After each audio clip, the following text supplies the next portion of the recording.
बिहार में विधानसभा चुनाव की सुगबुगाहट तेज हो चुकी है। राजनीतिक दल भी चुनावी मोड में आ चुके हैं। तेजस्वी यादव जहां अपनी यात्रा निकाल रहे हैं, वहीं नीतीश कुमार की पार्टी भी यात्रा की तैयारी कर रही है। वहीं इस बीच महाराष्ट्र में घटे सियासी घटनाक्रम ने बिहार के मुख्यमंत्री नीतीश कुमार की बेचैनी जरूर बढ़ा दी होगी।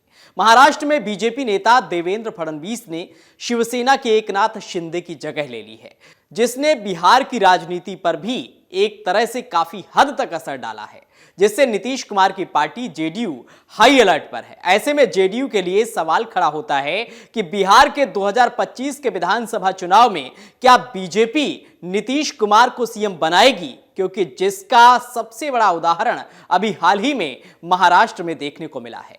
बीजेपी ने जेडीयू प्रमुख नीतीश कुमार को भरोसा दिया है कि 2025 का बिहार विधानसभा चुनाव आप ही के नेतृत्व में लड़ा जाएगा, लेकिन बीजेपी के इस आश्वासन के बाद भी जेडीयू के सामने यह सवाल है कि क्या भाजपा बिहार की 243 सीटों वाली विधानसभा में 122 बहुमत के आंकड़े के करीब पहुंचने पर महाराष्ट्र के प्रयोग को दोहरा सकती है। हालांकि अभी तक इसको लेकर कोई भी रिकॉर्ड पर बोलने के लिए तैयार नहीं है, लेकिन जेडीयू के वरिष्ठ पदाधिकारियों ने कहा है कि भाजपा ने बिहार के गठबंधन मॉडल को अपनाने के शिंदे के प्रस्ताव को खारिज कर दिया है, जहां नीतीश अपनी पार्टी के भाजपा से कम सीटें जीतने के बावजूद सीएम बने रहेंगे। बता दें कि महाराष्ट्र में शिंदे ने एनडीए के अभियान का नेतृत्व किया था और सत्ता में वापसी की उम्मीद जताई थी, लेकिन बीजेपी ने शिंदे को नहीं बल्कि फडणवीस को महाराष्ट्र का अगला मुख्यमंत्री बना दिया। 2020 के बिहार चुनाव की बात करें तो उस वक्त जेडीयू ने सिर्फ 43 सीटें जीती, जो भाजपा की 74 से 31 कम थी। उसके बाद भी नीतीश को सीएम पद की पेशकश की गई। हालांकि महाराष्ट्र के घटनाक्रम के बाद जेडीयू नीतीश के भविष्य को लेकर मंथन कर रही है। जेडीयू के एक वरिष्ठ पदाधिकारी ने नाम न बताने की शर्त पर कहा कि नीतीश सत्ता के भूखे नहीं हैं और उन्होंने 2020 में अपनी पार्टी के खराब प्रदर्शन के कारण सीएम बनने से इनकार कर दिया था। लेकिन जेडीयू नेता ने कहा कि 2020 के नतीजों के बाद पार्टी की सीटों का हवाला देते हुए नीतीश ने सीएम पद पर बने रहने से इनकार कर दिया, लेकिन भाजपा नेताओं राजनाथ सिंह, जेपी नड्डा और भूपेंद्र यादव ने उन पर जिम्मेदारी स्वीकार करने का दबाव बनाया।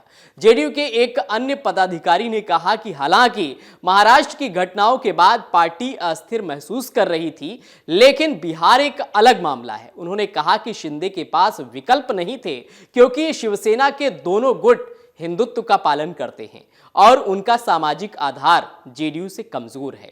जेडीयू का 16.5% समर्थन आधार जो 2024 के लोकसभा चुनाव में साबित हुआ, जो एनडीए को मजबूत करता है, जिसने 40 में से 30 सीटें जीती हैं। जेडीयू के प्रवक्ता नीरज कुमार ने कहा कि आप नीतीश कुमार से प्यार कर सकते हैं या उनसे नफरत कर सकते हैं, लेकिन आप उन्हें नजरअंदाज नहीं कर सकते हैं। उन्होंने आगे कहा कि एनडीए और इंडिया ब्लॉक दोनों ही नीतीश की राजनीतिक ताकत को पहचानते हैं। एक राजनीतिक विश्लेषक ने कहा कि विश्वसनीय विकल्प की कमी के कारण बीजेपी बिहार में नीतीश की जगह नहीं ले सकती है। उन्होंने पूछा, क्या आप कल्पना कर सकते हैं कि अगर नीतीश विपक्ष में शामिल हो गए तो क्या होगा? राजनीतिक विश्लेषक का मानना है कि महाराष्ट्र में शिंदे शक्तिहीन थे, लेकिन बिहार में हर किसी ने नीतीश को गले लगाया है।